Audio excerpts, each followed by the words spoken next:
신약성경 사도행전 8장 26절서부터 40절까지입니다. 찾으신 줄 알고 한 절씩 저와 함께 교독하시겠습니다. 주의 사자가 빌립에게 말하여 이르되 일어나서 남쪽으로 향하여 예루살렘에서 가사로 내려오는 길까지 가라 하니 그 길은 광야라.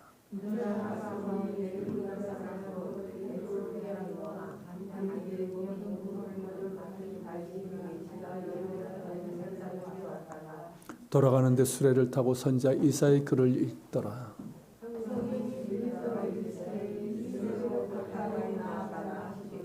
빌립이 달려가서 선지자 이사야의 글 읽는 것을 듣고 말하되 읽는 것을 깨닫느냐.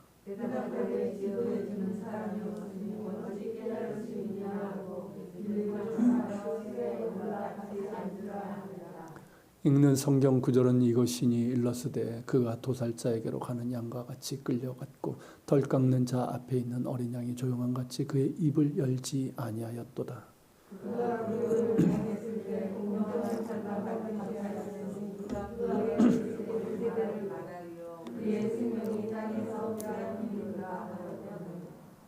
그 내시가 빌립에게 말하되 청컨대 내가 묻노니 선지자가 이 말한 것이 누구를 가리킴이냐, 자기를 가리킴이냐, 타인을 가리킴이냐.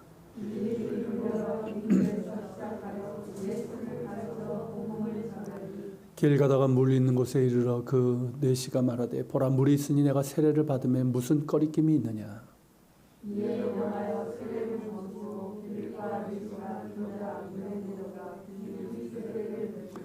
둘이 물에서 올라올새 주의 영이 빌립을 이끌어 간지라. 내시는 기쁘게 길을 가므로 그를 다시 보지 못하니라.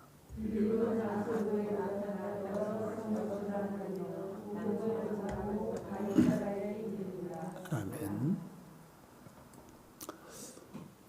여러분은 에티오피아 하면 뭐가 제일 먼저 생각이 나십니까? 에티오피아, 그죠? 네. 저도 이제 커피가 제일 먼저 나는데 이제 뭐 커피의 거기가 저 원산지 발산지 아닙니까? 그리고 이제 뭐 에티오피아 예가체프 등 그러니까 정말 향이 좋고 맛 좋은 그런 커피의 주산지이기도 합니다. 그리고 예전에 그 올림픽 마라톤 그저 뭐 이름 잘 기억이 안 나는데 그 사람도 있고 그리고 춘천 공지천 요즘은 제가 잘 못 가지만 예전에 자주 갔었는데 춘천 공지천에 가면은 그 입구 쪽에 에티오피아 커피하우스 아시나요? 있어요. 거기가 이제 우리나라에서 처음으로 이제 로스팅 커피를 한 곳이랍니다. 지금이야 이제 뭐 이 커피 로스팅하고 내려주는 이제 카페들이 많아졌지만 그때 이제 1968년도에 처음 생겼을 때인데 그때는 다 다방 문화 아닙니까? 그때 이게 유일하게 있었던 이 커피 로스팅 핸드들이 커피 카페였기 때문에 이색적인 관광지로 유명했어요. 얼마 전에 한번 간 적이 있었는데 확실히 좀 차이가 있더라고요. 지금과 이제 그때 느낌이. 그리고 그 커피하우스 건너편에 에티오피아 한국전 참전 기념관이 있습니다. 혹시 거기도 가보셨나요? 이렇게 그 세계 이제 원으로 되어 있는 거기인데 그 안에 들어가면 에티오피아는 여러분들 아시는 것처럼 6.25 한국 전쟁 때 유엔에 참여해가지고 참전했던 16개 국가인데 그 중에 한 나라예요. 아프리카 유일한 국가였죠. 그래서 이제 한국전에 참여한 그런 이제 기록들이 있고 그리고 한켠에는 에티오피아의 이제 고유 문화와 종교가 있는데 그 종교에 보면 뭐가 있냐면 십자가. 교회에 관한 것들이 많이 있어요. 에티오피아 이제 정교회라고 이제 보통 얘기를 하는데 거기에 이제 오래된 그림들, 교회당들, 그리고 이제 뭐 십자가, 그리고 에티오피아어로 기록된 오래된 성경들 이런 것들이 있어요. 그래서 이걸 잘 모르는 분들은 에티오피아가 기독교 국가야? 깜짝 놀라는 분들이 있는데 에티오피아는 아프리카 최초의 기독교 국가입니다. 지금 이제 이슬람이 워낙 뭐 이제 거칠게 들어와서 좀 이슬람이 늘어났지만 지금도 인구 9천만 중에 63%가 기독교인들이에요. 그리고 이제 44%인가 그 정도가 에티오피아 정교회. 이게 에티오피아 종교회는 크게는 이제 동방교회라고 그러죠. 옥소더스 처치라고 하는 이 동방교회에 속하고 있고 가장 오래된 교회 중에 하나입니다. 오늘 우리가 이 에티오피아 정교회의 시조라고 할 수 있는 사람을 만나게 되는 거예요. 그가 바로 오늘 본문에 등장하는 에티오피아 내시입니다. 좀 흥미진진하지 않아요? 지난주에 본 것처럼 이 빌립은 이제 박해로 인해서 이제 성령의 이끄심에 따라서 사마리아로 와서 이제 복음을 전하게 되죠. 그리고 이제 남쪽으로 가게 됩니다. 이번에도 성령의 지시하심에 따라 이제 가게 됐어요. 그래서 빌립은 에티오피아의 여왕 간다게의 모든 국호를 맡은 관리인 네시를 만나게 됩니다. 우선 여기서 우리가 알아야 될 것은 본문에 등장하는 에티오피아는 지금의 에티오피아 공화국을 말하는 것이 아니고 과거, 그러니까 누비아 지역이라고 있어요. 누비아 지역에 있었던 쿠시 왕국을 말합니다. 한 칸 좀 내려주겠어요? 이걸 안 갖고 왔네. 이게 이제 쿠시 왕국인데 보시면 이제 나일강을 따라서 쭉 이렇게 붉은색으로 되어 있죠. 저게 쿠시 왕국의 최대 영토였고요. 그리고 이제 밑에 보면 이제 타원형인데 거기가 쿠시 왕국의 이제 중심지예요. 그러니까 지금의 에티오피아는 물론 수단을 포함하는 그런 지역, 여기가 어쩔 누비안 지역인데 여기에서 이제 시작을 했고요. 그리고 이제 이 쿠시 왕국이 가장 컸을 때는 애굽까지, 이집트까지 점령을 해가지고 이집트의 25왕조를 열기도 했었습니다. 그러니까 고대 이 에티오피아 이제 쿠시 왕국의 사람인 거예요.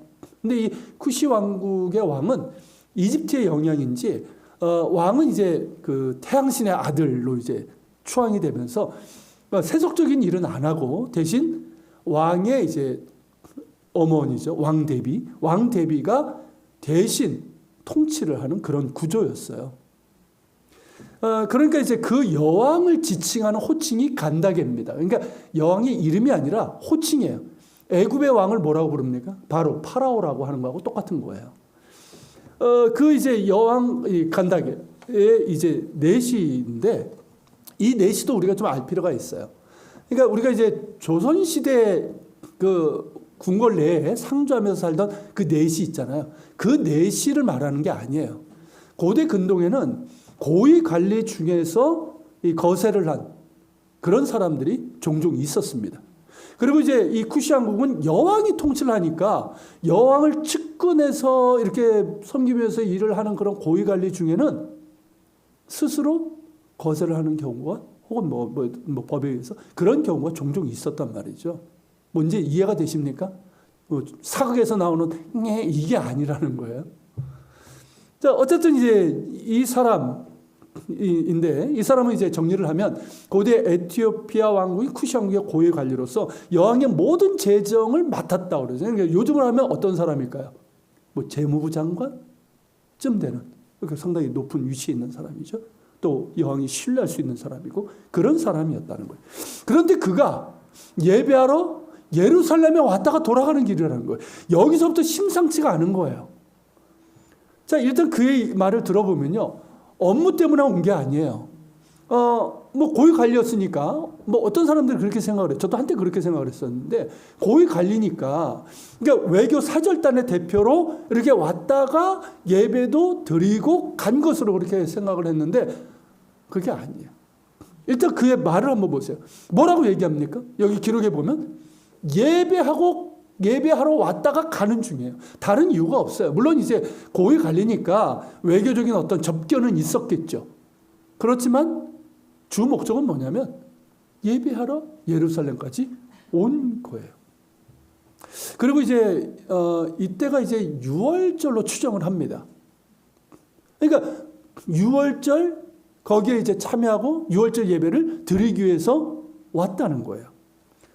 근데 이 사람은 유대인이 아니에요. 이방인이죠. 그리고 아프리카의 검은 피부의 흑인입니다. 그런 그가 유월절 예배를 드리러 왔다는 거예요. 게다가 에티오피아 이 쿠시에서 이 예루살렘까지 오려면 꽤 오랜 시간이 걸립니다. 고대 그 쿠시 왕국의 수도가 저기 이제 타원형에 보면 잘 안 보이시겠지만 메로에라는 곳이 있어요. 그 근처 이제 점 있는 그 근처인데 거기가 이제 수도였는데요.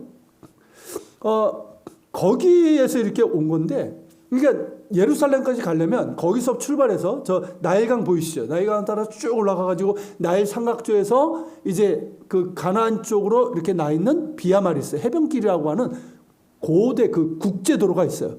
그 길로 가야 돼요.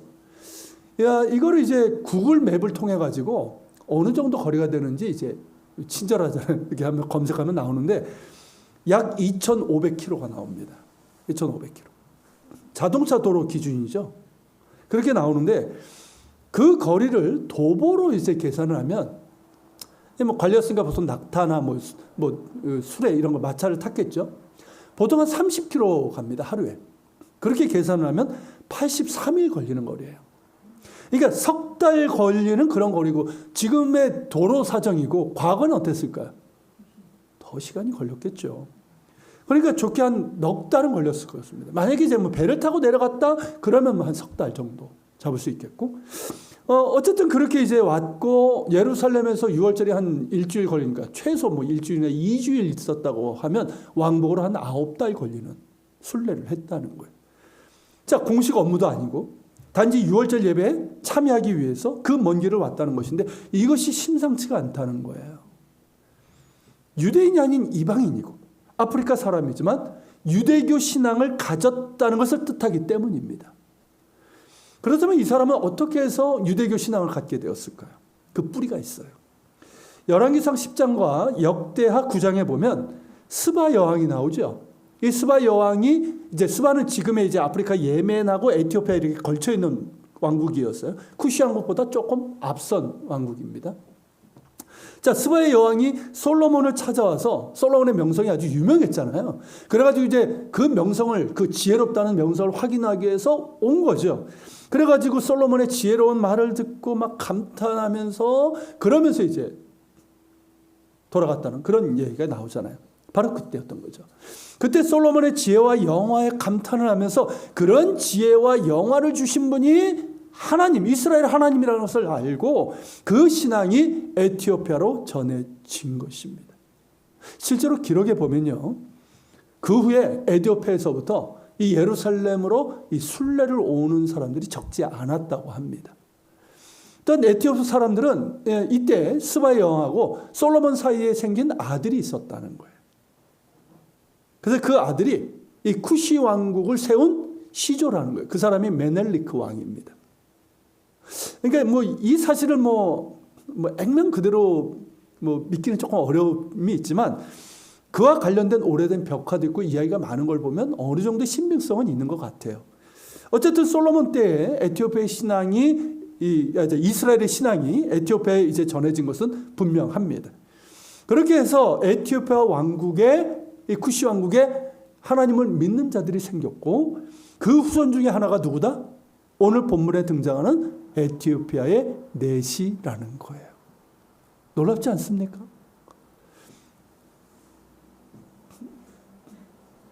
제가 전에 한번 뭐 이 얘기도 잠깐 해서 아는 분들이야 뭐 알겠지만 자, 이게 놀라운 일이에요. 그죠?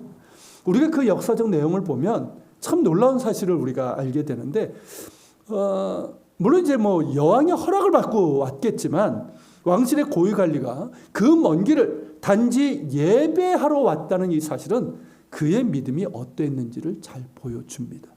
그렇지 않습니까? 여러분들 경험 있잖아요.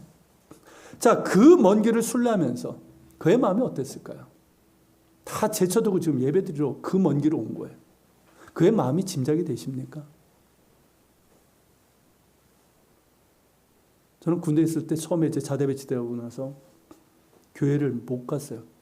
가지 못하는 상황이었는데 고참들에게 맞을 각오를 하고 한 2달 만에 갔는데 그때 정말 그 마룻바닥에서 처음부터 끝까지 울었던 기억밖에 없어요. 갔다 와서 고참한테 30분을 맞았지만 맞는데도 아픈 걸 모르겠더라. 그러니까 그 마음을 우리가 좀 짐작을 할 수 있는 거예요. 그러니까 고위 관리로서 그 바쁜 업무를 다 뒤로 하고 예루살렘에 그 먼 길을 올 만큼 그의 마음에는 하나님의 은혜에 대한 사모하는 마음이 있었다는 거죠. 갈급함이 있는 거예요. 그런 그를 하나님께서 주목하신 것이죠. 그리고 빌립을 통해서 예수 그리스도의 복음을 전하게 하신 거예요. 그래서 메시아를 만났고 세례를 받아서 아프리카 선교의 첫 열매가 되게 하신 거예요. 할렐루야. 얼마나 놀라운 은혜인지 모르겠어요. 여러분, 하나님은 사모하는 영혼을 만족하게 하시는 하나님이십니다. 그 갈급한 영혼을 귀하게 보시고 은혜를 베푸시고 새로운 일을 행하시는 하나님이세요. 여러분, 우리 안에 정말 하나님의 은혜를 사모하는 마음, 갈급한 심령이 있다는 것은 하나님께 나아가는 시온의 대로와 같습니다. 한 칸 내려보시겠어요? 자, 시편 84편 5절에 보면 이 말씀입니다. 같이 읽어볼까요? 주께 힘을 얻고 그 마음에 시온에 데려가 있는 자는 복이 있나이다 라는 이 말씀이 있어요. 자, 시온의 대로가 뭘까요? 그러니까 예루살렘에 있는 성전, 이게 시온을 얘기하는 거잖아요. 그 성전을 향하는 길을 얘기하는데, 사실 뭐 예루살렘으로 가는 길은 뭐 지금이야 대로지만 예전엔 뭐 대로입니까? 작은 길이죠. 그런데 이 대로가 뭐냐면, 자, 순례자들이 예루살렘 성전을 향합니다. 하나님을 예배하기 위해서. 원근 각지에서 그렇게 가는 거예요. 가는데 어떻습니까? 그 마음에 이미 대로가 열려 있는 거예요. 왜? 하나님의 은혜를 사모하니까, 내가 하나님의 은혜를 사모해서 그분을 예배하기 위해서, 그분의 말씀을 듣기 위해서 그렇게 예루살렘 성전을 향하고 있는 거예요. 그러니까 그 사모하는 마음이 있으니까 어떻습니까? 이미 그 영혼이 대로처럼 활짝 열리는 거예요. 그러니까 마침내 그 성전에 도착해서 하나님을 예배할 때 어떨까요? 하나님께서 주시는 은혜로 푹 젖어들게 되는 거예요. 이게 시온의 대로예요. 그렇지 않고 올라가면 뭡니까? 어쩔 수 없이 가고 이러다고 한다면 그냥 성전 마당 뜰만 밟고 가는 그런 형국이 될 수 있는 거죠. 이처럼 여러분, 그 마음에 시온에 데려가 있는 자는 7절에 있는 것처럼 읽어볼까요? 7절. 그들은 힘을 얻고 더 얻어나가 시온에서 하나님 앞에 각기 나타나리이다. 그러니까 하나님께 주시는 힘을 얻게 되는 거예요. 얼마나 고됩니까, 삶이. 그죠? 여러분 아시잖아요, 이스라엘 사람들. 쉬운 삶이 아니었단 말이죠. 그런데 그렇게 하나님의 은혜를 사모하면서 그렇게 시온에 데려가 있는 자는 어떻습니까? 올라가면서 힘을 주시고 예배를 드리면서 힘을 주시는 거예요. 능력을 주시는 거예요. 소망을 주시는 거예요. 그러면서 시온에서 하나님 앞에 각기 나타나리이다. 무슨 뜻입니까? 하나님께서 그들의 믿음을 인정해 주신다, 이 뜻이에요. 그 믿음을, 그 사모하는 마음을 예배자로서 인정해 주신다는 거예요. 예배자를 찾으시는 하나님께서, 그래, 너희는 내가 찾는 예배자야, 그렇게 인정해 주신다는 거예요. 이렇게 여러분, 시온의 대로는 하나님의 은혜를 사모하는 마음이고, 그 사모하는 마음을 가지고 성전을 향하는 사람에게 주시는 하나님의 은혜와 축복을 말합니다. 우리에게 적용한다면 뭘까요? 똑같죠. 하나님의 임재와 은혜를 사모하면서 예배를 준비하는 거예요. 그러면서 또한 사모하는 마음으로 교회 와서 예배드리는 사람을 말하는 것이죠. 우리의 예배가 그랬으면 좋겠습니다. 아니, 그래야 됩니다. 하나님의 임재와 은혜를 사모하면서 그렇게 주일을 준비했으면 좋겠습니다. 제가 예전에 청년들 지도할 때 그런 얘기를 했었어요. 청년들 아시잖아요. 토요일은 밤이 좋아. 그죠? 그러면서 막 이렇게 그리고 뭐 게임도 하고 뭐 이렇게 인터넷 하고 그러면서 막 새벽 막 몇 시 이렇게 자고, 그래서 주일날 못 오고 막 이런단 말이죠. 걔네들한테 했던 얘기가 뭐냐면, 토요일 저녁은 주일의 시작이다. 주일을 준비하는 날이다. 미디어 금식이라고 그랬나요, 제가? 맞죠? 네, 미디어 금식을 하자, 그 얘기를 했었어요. 토요일 저녁에는 다 끄자. TV도 끄고, 게임도 이제 밤 한 10시쯤 되면 다 꺼버리고, 일찍 자자 좀. 제가 일찍 좀 못 자서 좀 그렇긴 한데, 어쨌든 일찍 자자. 그러면서 이제 주일을 준비하자고 그랬어요. 그러면서 이제 기도 좀 하고. 여러분, 그런 게 뭡니까? 그 사모하는 마음이 있잖아요.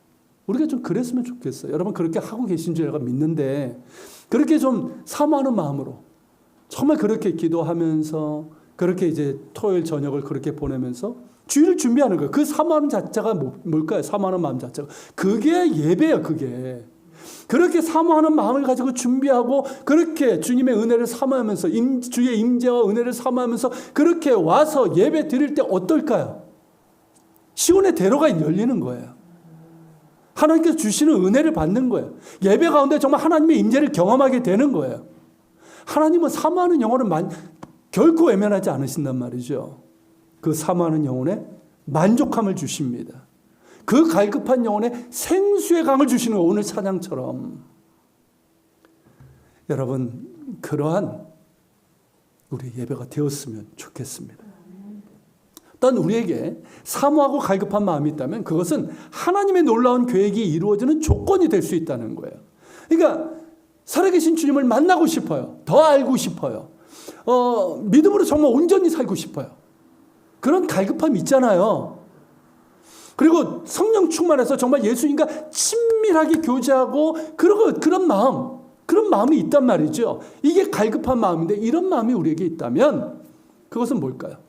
에티오피아 내시에게 있었던 그 마음과 같은 거예요.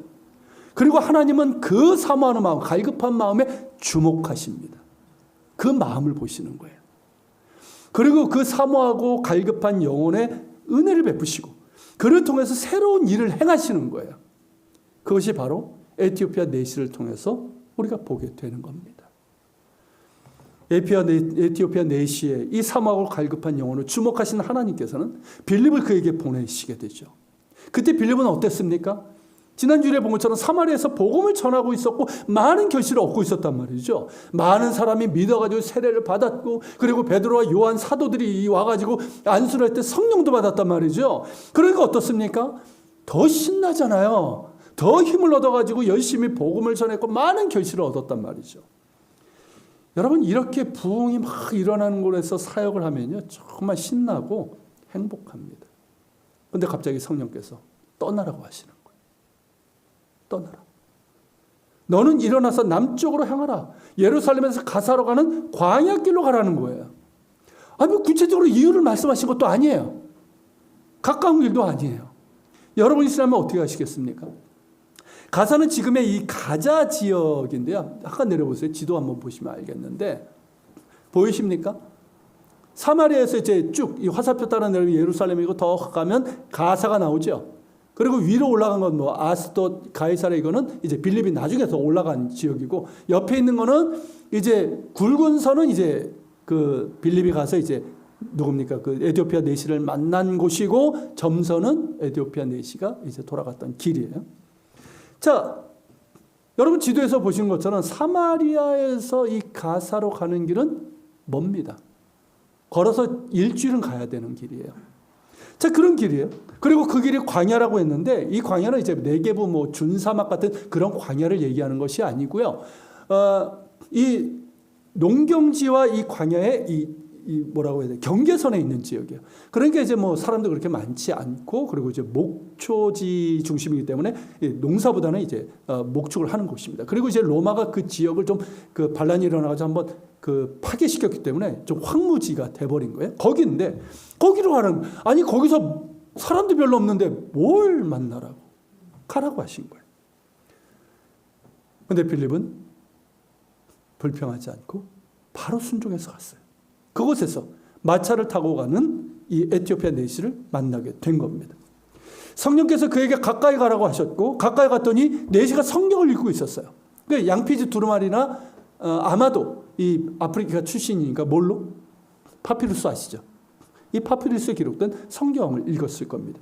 당시에는 성경을 읽을 때 뭐 속으로 읽는 것이 아니라 소리를 내서 그 독특한 리듬이 있어요. 리듬을 따라서 소리를 내서 성경을 읽었기 때문에 좀 가까이 가면 그가 어느 성경, 어떤 부분을 읽고 있는지를 알 수가 있단 말이죠. 자, 그가 읽고 있는 부분이 어디였습니까? 이사야 53장이었어요. 빌립이 내시에게 묻습니다. 당신이 읽고 있는 이 말씀이 무슨 뜻인지를 알겠느냐? 이사야 53장이 무슨 내용이죠?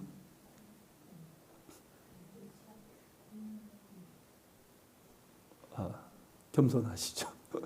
고난받는 종의 예언이잖아요. 그죠? 우리의 질고를 지고. 고난받는 종의 메시아 고난의 그 예언이란 말이죠. 이 부분이에요. 우리는 이제 이거를 이제 뭐 우리 자주 뭐 고난 주간에도 접해보고 마주 들어와가지고 우리는 알지만 이 사람이 어떻게 합니까 그걸? 모르죠. 그러니까 내시는 뭐라고 하냐면 나를 지도해 주는 사람, 내게 이거를 가르쳐 주는 사람이 없으니까 내가 어떻게 깨달을 수 있겠느냐라고 합니다. 솔직한 대답이에요. 이때도 내시에게는 사모하고 갈급한 마음이 있는 거예요. 그러니까 솔직한 거예요. 아는 척하지 않고 솔직한 거예요. 하나님의 은혜를 사모하고 갈급한 마음으로 예루살렘에 올라와서 예배를 드렸어요. 그런데 채워지지 않는 무언가가 있는 거예요. 하나님을 예배하면 기쁘지만 무언가 채워지지 않는 게 있는 거예요. 그러니까 내려가면서 성경을 읽는 거예요. 내려가면서. 그런데 이사야를 읽고 있는데 그 뜻을 모르겠는 거예요. 본문에 보면 이사야서 이제 53장 7절 8절 내용이에요. 거기 가면 보면은 도살장으로 끌려가는 양처럼 끌려갔다고 묘사된 이 사람. 양은요, 여러분 뭐 도살하는 장면을 못 보시면 저는 봐서 아는데, 양은요 죽이는 그 순간, 칼이 몸에 들어가는 그 순간까지 소리를 내지 않습니다. 저항을 하지 않아요. 그렇게 끌려가는 이 사람은 도대체 누구인가 하는 거예요. 그리고 그가 굴욕을 당하고 공정한 재판도 받지 못하고 억울한 죽임을 당하는 것은 내 백성의 허물 때문이라고 했는데, 이 사람은 도대체 누구인가 하는 것이에요. 알고 싶고 깨닫고 싶은데 모르겠는 거예요. 답답한 거예요. 더욱 갈급합니다. 그런 가운데 성령께서 빌립을 그에게 보내주신 거예요. 얼마나 기가 막힌 타이밍입니까? 그죠? 때에 맞는 은혜인 거예요. 자, 빌립은 내시에게 이 글을 시작해서 구약의 모든 메시아에 대한 예언이 예수님을 통해서 이루어졌음을 그렇게 전하면서 복음을 전했어요. 내시의 눈이 열렸습니다. 할렐루야. 내시의 눈이 열렸어요. 그 마음의 답답함이 사라졌어요. 예루살렘 성전에서도 채워지지 않았던 영적인 갈급함이 채워진 거예요. 기쁨이 솟아났어요. 무언가 새로운 변화가 자신 안에서 일어나는 것을 느낄 수가 있었어요. 마침 가는 길에 작은 샘이 있는 거예요. 그 샘을 본 내시는 여기 물이 있으니까 내가 세례를 받지 못할 이유가 어디 있냐고 하면서 빌립에게 세례를 요청을 한 거예요. 그만큼 여러분 이게 구원의 기쁨으로 가득 찼던 거예요. 이에 빌립은 내시에게 세례를 베푸는데 우리 성경 37절에 보면 없음으로 나오죠. 그런데 여러분 이는 번역본으로 삼았던 이 헬라어 이 성경 사본에 없는 것이지, 여러분 밑에 성경 여러분 밑에 보면 각주 있죠. 뭐라고 나옵니까? 거기에 보면 어떤 사본에는 이렇게 되어 있다라는 것을 볼 수가 있습니다. 한칸 내려보시겠어요? 여러분 뭐 보시는 거하고 똑같아요. 그대로 옮긴 건데 읽어볼까요? 빌립이 이르되 내가 마음을 온전히 하여 믿으면 가하니라. 대답하여 이르되 내가 예수 그리스도께서 하나님의 아들이신 줄을 믿노라. 그렇게 했을 거예요. 그죠?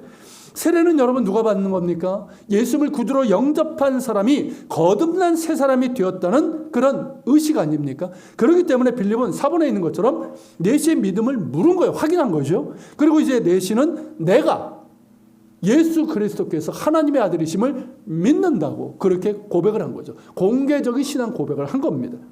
그리고 빌립은 그에게 세례를 베풀었습니다. 그리고 둘이 물에서 올라오자 성령께서 빌립을 이끌어 갔다고 했어요. 이게 뭐냐면 아까 지도에서 여러분들이 보신 것처럼 빌립을 성령께서 다른 곳으로 가게 하셨다는 거죠. 그러니까 오래 머물지 않게 곧바로 가게 하신 거예요. 그러니까 다른 곳에서도 어떤 사람이 있는 겁니까? 주의 은혜를 사모하는 사람. 갈급한 영혼들이 있는 것이고 또 구원받아야 될, 복음을 들어야 될 영혼들이 있는 거예요. 그래서 빌립은 어디로 갔다고 그랬습니까? 아소도로 갔다 오는데 아소도가 어디냐면 가자 위쪽에 있는 아스돗을 얘기하는 거예요. 그쪽으로 가고 그리고 계속 북쪽으로 가면서 복음을 전했고 그래서 가이사랴까지 이르게 됩니다. 내시는 빌립이 바로 떠나는 것이 아쉬웠겠죠. 그렇지만 구원받은 기쁨이 너무 컸기 때문에 그렇게 기뻐하면서 고국으로 돌아가게 됩니다. 그렇게 해서 아프리카 에티오피아의 첫 번째 그리스도인이 됩니다. 여러분도 느끼듯이 빌립이 행한 이 세례는 특별한 의미가 있어요. 자, 이 사람은 이방인이고 내시입니다. 자, 유대교 율법에 따르면 어떨까요? 유대교 율법. 그걸 막 따랐던 그 강경한 그 사람들이라면 회중에 당연히 들지도 못할 뿐만 아니라 내시니까 어떻습니까? 배척해야 되는 사람인 거예요. 예루살렘 성전에서 아마 그런 따가운 시선을 받았을 거예요. 이방인이니까 당연히 성전 봉헌문에 못 들어가요. 성전 뜰만 밟을 수 있어요. 근데 그 뜰에서도 어땠을까요? 그가 넷이라는 것을 아는 사람은 물론 이제 외국 고위 관리니까 뭐 함부로 할 수는 없지만 아주 경멸의 눈초리로 봤을 겁니다. 그런 그에게 구원이 임했어요. 그 사모하고 갈급한 영혼을 만족하게 하시는 하나님께서 빌립을 통해서 복음을 전하게 하셨고 그는 예수님을 온 마음으로 믿어서 영접하고 세례를 받았습니다. 최초의 이방인 세례자가 된 거예요. 여러분 사도행전 10장에 보면 가이사랴의 백부장 고넬료가 세례받는 장면이 나오죠. 베드로가 세례를 주는. 그보다 더 앞선 거예요. 그러니까 최초의 이방인 세례자가 되었고 그를 통해서 아프리카 에티오피아에 복음이 전해지게 됩니다. 초대 교부인 이레니우스의 그 말에 따르면 이 에티오피아 내시는 자기 고국으로 가서 복음을 전하는 전도자가 되었다고 그래요. 그러니까 아프리카 에티오피아의 첫 번째 선교사가 된 거예요. 놀랍지 않습니까? 그렇게 해서 솔로몬 이후에 유대교 신앙만 알던 이들이 메시아를 만나게 되고 그렇게 해서 에티오피아는 아프리카 최초의 기독교 국가가 된 거예요. 어떻습니까, 여러분? 놀랍지 않습니까? 정말 놀라운 하나님의 은혜이고 놀라운 경륜이 아닐 수 없습니다. 제가 처음에 이 사실을 알고 그리고 이스라엘 가서 그 아프리카 에티오피아에서 온 그 후예들을 만났을 때 얼마나 정말 전율을 느낀다고 했을까요? 기가 막혔어요. 이게 여러분 하나님의 경륜이에요. 하나님의 일하시는 방법인 거예요. 선교의 주체는 하나님이심을 우리가 다시금 확인하게 되는 것이죠. 또한 여기서 우리는 사모하고 갈급한 이 심령 그리고 이 성령과 말씀에 순종하는 이 믿음이 얼마나 중요한지를 다시금 확인하게 됩니다. 에티오피아 내시의 사모하고 갈급한 영혼은 이미 우리가 앞서 보았고요. 그 사모하고 갈급한 심령에 하나님께서 어떻게 주목하셨고 은혜로 채워주셨으며 어떻게 그를 통해서 아프리카 에티오피아 선교의 문을 여셨는지도 보았습니다. 사모하고 갈급한 영혼은 시온의 대로와 같아서 하나님께서 그 은혜와 능력과 축복으로 채워주시고 하나님의 놀라운 역사를 행하시는 그릇이 됩니다. 그리고 그 도구가 된 이 빌립의 이 순종하는 믿음은 정말 우리가 가져야 되고 또한 갖기를 소망합니다. 앞서 잠시 말씀드린 것처럼 사마리아에서 빌립은 성공적인 사역을 하고 있었어요. 성령의 역사 가운데서 정말 복음을 듣고 믿어서 세례받는 자들이 그렇게 많았고 귀신이 떠나고 중풍병자가 낫고 못 걷는 자들이 일어나는 그런 놀라운 역사도 일어났단 말이죠. 얼마나 신납니까? 그죠? 뭐 이렇게 하루 종일 일해도요. 그럴 때는 어떠면 피곤한지는 몰라요. 정말 기쁘게 사역을 했을 것입니다. 근데 성령께서 떠나라 하시는 거예요. 구체적으로 내용을 말씀하신 것도 아니고 예루살렘에서 가사로 가는 광야로 가는 거예요. 뭐 광야로 가라고 합니까? 가라고 하신 거예요. 인간적으로 보면 어떻습니까? 쉽지 않을 수 있어요. 여러분들이라면 어떨까요? 이건 목회자들에게도 쉽지 않은 일일 거예요. 막 거기 가가지고 막 교회가 부흥하는데 갑자기 떠나는데 어디로 가는지도 몰라. 왜 가는지도 몰라. 쉬운 일이 아니에요. 불평할 수도 있는 거예요. 그런데 빌립은 아무 불평 없이 즉각적으로 순종을 합니다. 왜냐고 묻지 않았어요. 거기 가긴 가긴데 거기서 뭘 해야 됩니까? 라고 묻지도 않았어요. 떠나라 하시기에 떠났고 가라 하시기에 갔어요. 그것이 전부였어요. 그런데 여러분 그 순도 높은 순종을 통해서 천하보다 귀한 영혼이 구원을 받았고 그뿐만 아니라 아프리카 에티오피아의 복음이 전해지게 된 것입니다. 왜 순종이 제사보다 낫고 하나님의 말씀을 듣는 것이 순양의 기름보다 낫다고 하신 이유를 우리가 알게 되는 거예요. 하나님께서는 순종을 기뻐하시기도 하시지만 순종을 통해서 하나님의 놀라운 계획이 이루어지기 때문입니다. 하나님께서 우리에게 말씀하실 때가 있어요. 성경 말씀을 통해서 여러분들에게 말씀하실 때도 있고요. 또 설교자를 통해서 저를 통해서 여러분들에게 말씀하실 때도 있어요.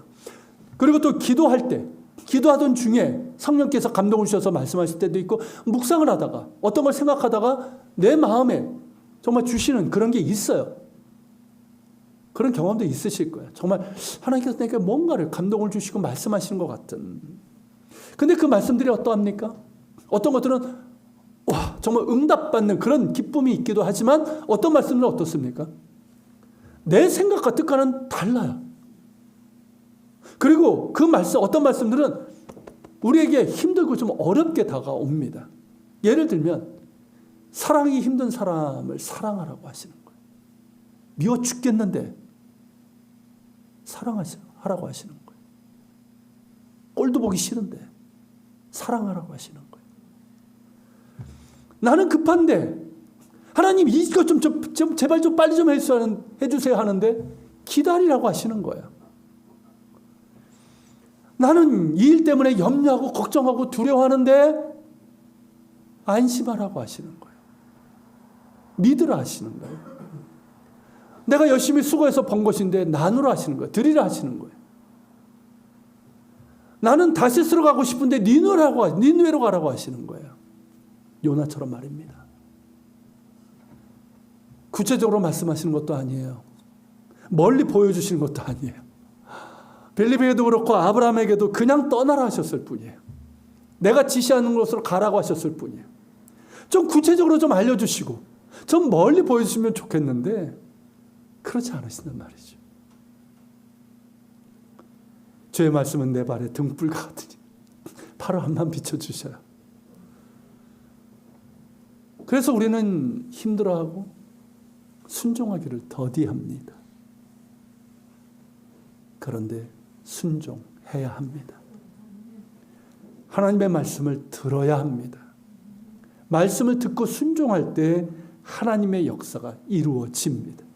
하나님께서 계획하신 놀라운 역사가 펼쳐집니다. 두 분의 목사님이 있습니다. 한 분은 필리핀 그 빈민촌에서 원주민 공동체 사역을 하고 있는 홍성욱 선교사님이에요. 이분의 책도 있는데 이분은 원래 젊었을 때 이제 그 부산에서 복지관, 노인 복지관 원목을 했던 분이에요. 그러니까 노인들이 많다 보니까 어떻습니까? 장래가 많고 그리고 이제 무연고자들도 많이 있어요. 그런 분들은 어떻습니까? 뭐 가족이 없으니까 이분이 직접 염을 하고 장례까지 다 치러줘야 되는 거예요. 예전에 목사들이 염까지 했던 거 아십니까? 그 일을 다 해야 되는 거예요. 젊은 목사가 아니 이게 그냥 허구한 날 있는 거예요. 그러니까 어떻습니까? 이게 힘든 거예요.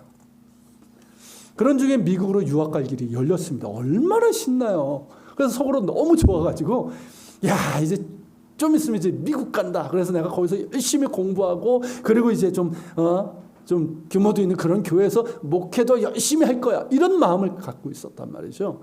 그런데 미국으로 가기 전에 필리핀으로 선교 여행을 가게 된 거예요. 거기에서 빈민촌을 방문하고 상상하기 어려울 정도의 그런 가난 가운데 있는 그 사람들을 보고 충격을 받았습니다.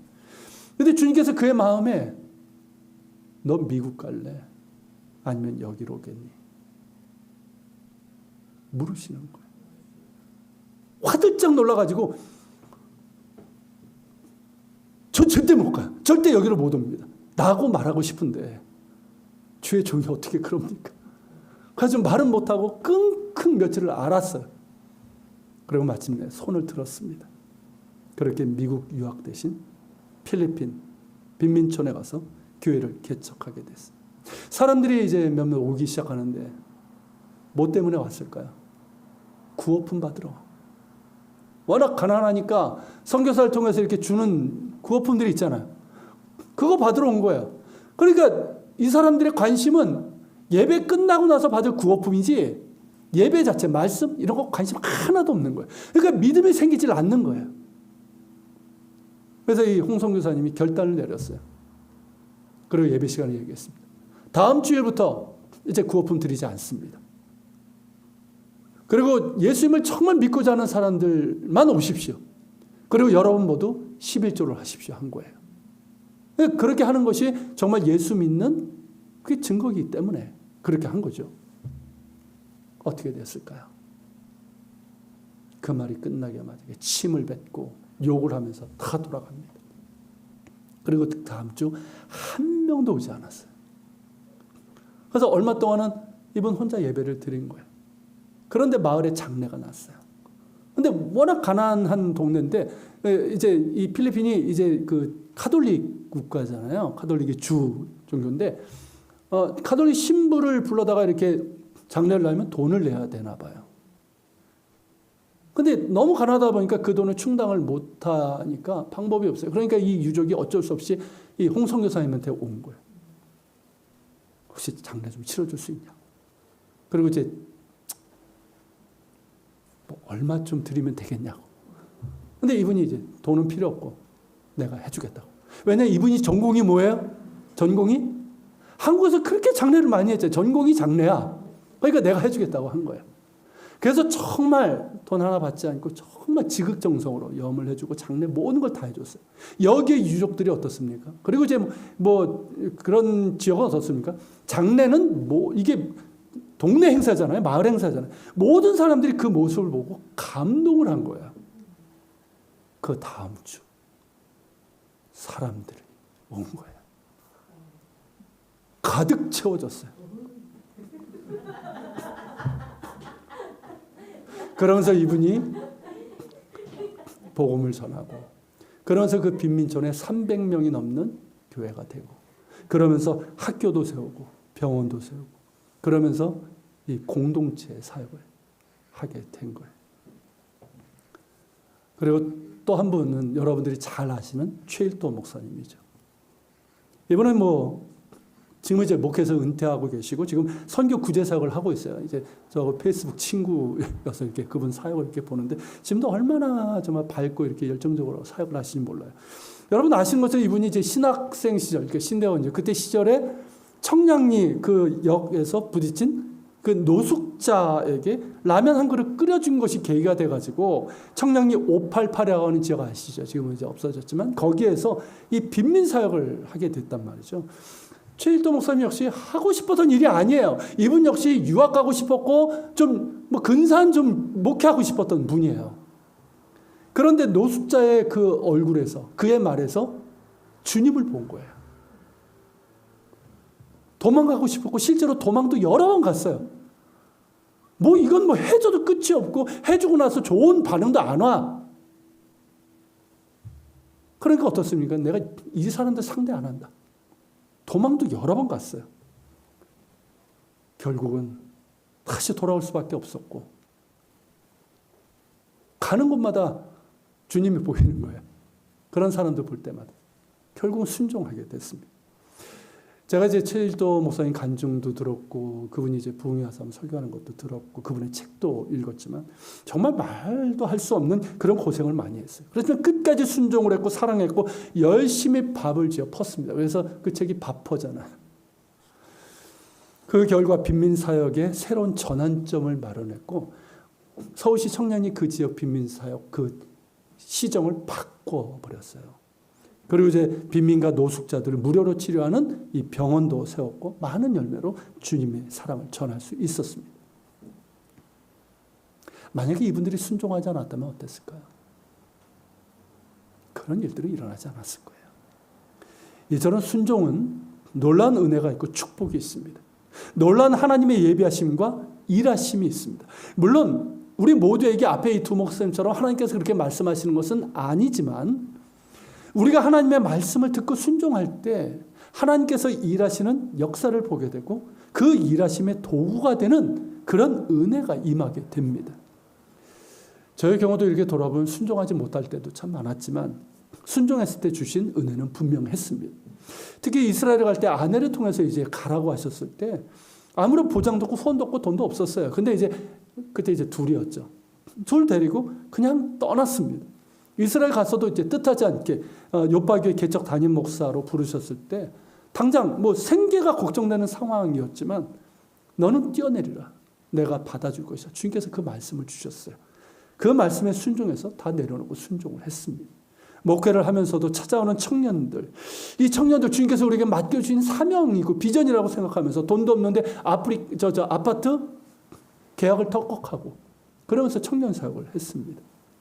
작은 순종이라서 내세울 것도 없지만 그 작은 순종을 통해서 하나님께서 말씀하신 대로 저와 우리 가족을 받아주셨고 8년의 이스라엘 생활에서 지켜주셨고 채워주셨습니다. 교회 역시 늘 청년들로 북적이는 그런 젊은 교회가 되었고 유대인들이 함께 예배드리는 한 세 사람 공동체가 되게 하셨습니다. 그리고 유대인 사역자들과 협력하면서 이 유대인 선교 사역을 하게 하셨어요. 정말 행복한 그런 목회를 하게 하셨습니다. 지금 우리에게 필요한 것은 순종입니다. 저와 여러분 모두에게 지금 필요한 것이 있다면 그것은 하나님의 은혜를 사모하는 이 갈급한 마음이고 하나님의 말씀에 순종하는 믿음입니다. 한번 여러분 돌아보십시오. 여러분의 지난 삶도 그렇고 그리고 지금의 상황 가운데서 정말 필요한 것이 뭡니까 여러분? 뭐예요 여러분들에게 지금 필요한 것이? 우리에게 정말 필요한 것이 뭘까요? 여전히 돈입니까? 성공이고 출세이고 높아지는 겁니까? 내가 원하는 것을 얻는 겁니까? 그 원하는 것이 무엇입니까? 그 원하는 것을 얻으면 정말 행복할 수 있을까요? 우리에게 정말 필요한 것은 은혜 아닐까요? 하나님의 은혜 아닐까요? 하나님의 임재와 궁일이 여기심과 그 은혜 아닐까요? 맞습니다 여러분, 은혜예요. 우리에게 정말 필요한 것은 하나님의 은혜예요. 괜히 남과 비교하면서 내게 없는 거 그런 것 구하는 것이 아니라 내게 정말 필요한 것은 하나님의 은혜란 말이죠. 그 은혜가 우리를 살게 합니다. 그 은혜가 우리를 살리고 우리의 영혼에 참된 만족을 주는 거예요. 오늘을 살아가는 것도 어떻습니까? 하나님의 은혜 없이는 살 수 없어요. 내 힘으로 사는 것 같습니까? 아니에요. 하나님의 은혜 없이는 오늘을 살아갈 수 없는 거예요. 우리의 가정도 어떻습니까? 하나님의 은혜 없이는 안 돼요. 하나님께서 은혜 주셔야지만 우리 부부관계도, 우리 자녀도, 우리 가족도 온전히 살아갈 수가 있는 거예요. 우리에게 필요한 것은 하나님의 은혜입니다. 그 은혜를 사모하는 우리가 되기를 원합니다. 하나님의 임재와 은혜를 사모하면서 정말 갈급한 심령이 되었으면 좋겠습니다. 목마른 사슴이 시냇물을 찾아 헤매듯이 내 영혼이 주를 찾기에 갈급한 그런 심령이 되었으면 좋겠습니다. 세상에 헛된 것을 찾다가 바닷물을 마시면서 더 갈증을 겪고 피폐해지는 그런 인생이 아니라 은혜의 강가로 가서 그 은혜 생수로 인해서 생기 넘치고 축복된 인생이 되기를 원합니다. 하나님은 사모하는 영혼을 만족하게 하십니다. 갈급한 영혼에 생수를 부어 주십니다. 은혜를 사모하며 더욱더 사모할 수 있기를 바랍니다. 그리고 순종합시다. 성경과 설교를 통해서 여러분에게 말씀하실 때, 나에게 말씀하실 때 순종합시다. 기도 중에 성령께서 어떤 감동을 주십니까? 어떤 묵상하는 가운데 혹은 일을 하는 가운데 성령께서 어떤 감동을 주십니까? 내게 무언가를 하라고 하십니까? 요구하십니까? 순종합시다. 힘들어도 순종합시다. 내 생각과 계획과 뜻과 달라도 순종합시다. 절대 마음을 완악하게 하지 말고 순전한 마음으로 순종합시다. 미루지 말고 순종합시다. 그래서 순종이 우리의 습관이 되는 거룩한 습관이 될 수 있도록 했으면 좋겠습니다. 순종할 때 비로소 길이 열립니다. 순종할 때 하나님께서 예비하신 은혜와 복이 열립니다. 순종할 때 하나님의 일하심이 보입니다. 순종할 때 크고 놀라운 하나님의 역사가 나타나고 하나님의 일하시는 도구가 될 수 있습니다.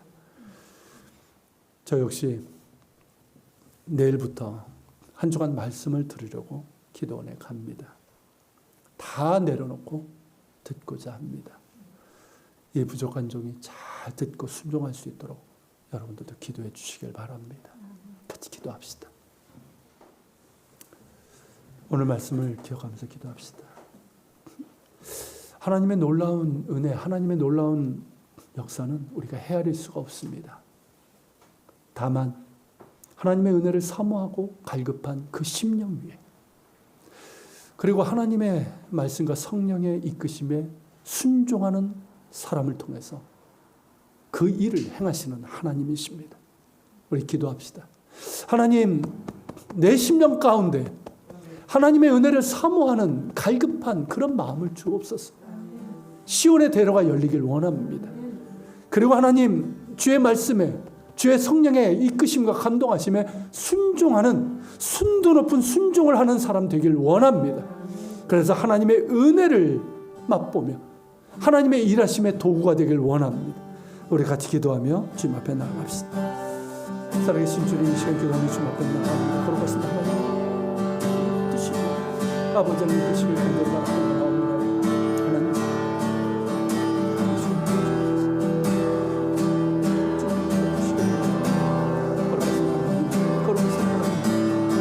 정말 하나님의 일하심은 하나님의 행하심은 놀랍고 정말 하나님의 경륜은 참 하나님의 아버지 하나님 생각과 계획을 뛰어넘는 그 일을 보게 됩니다. 아버지 하나님 빌립을 통해 에스겔 내시를 통해서 아프리카 땅에 아버지 하나님 복음을 전하시고 아프리카 땅에 아버지 하나님을 아는 자들 예수를 믿는 자들 아버지 하나님 주님이 하신 주님을 감사합니다. 그리고 하나님 원합니다. 아버지 우리가 아버지 그 하나님의 일하심에 그런 합당한 아버지 도가 되길 원합니다. 우리의 심령 가운데 아버지 하나님의 은혜에 대한 사모하는 아버지 가족까지 심령을 허락하여 주시고 또 하나님의 말씀에 성령의 아버지 이끄심과 성령의 감동하심에 순종하는 저희들을 위하여 주시고 우리가 아버지 순종하지 못합니다. 우리 가운데 아버지 하나님 한 마음이 없습니다. 아버지 하나님 사모하는 가격한 마음을 주시고 또 아버지 그런 마음을 되게 하여 주시며 또 아버지 순종할 수 있는 저희들 될 수 있도록 붙들어 주시길 원합니다. 아버지 하나님 이곳에 있는 이들과 아버지 하나님 아버지 하나님 그들의 은혜를 베푸셔서 아버지 하나님 사랑하는 마음을 주시고 아버지 순종할 수 있는 그들을 위하여 주시고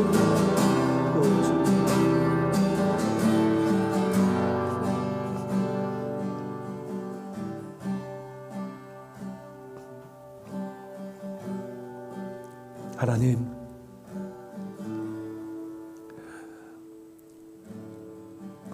하나님의 일하심이 얼마나 놀라운지요.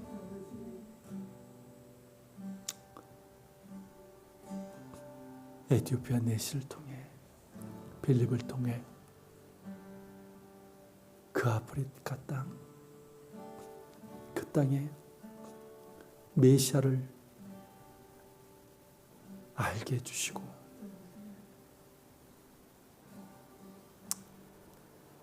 그 땅에 선교의 문을 여신 하나님이십니다. 하나님의 경륜이 너무나도 놀랍고 너무나도 아름다워 우리가 겸손히 주님을 찬양하며 선교의 주인 되시는 하나님을 따라 그런 도구가 되기를 원합니다. 더불어 하나님 우리에게도 에티오피아 내시처럼 하나님의 은혜를 사모하며 갈급한 그런 심령이 되게 하여 주시옵소서.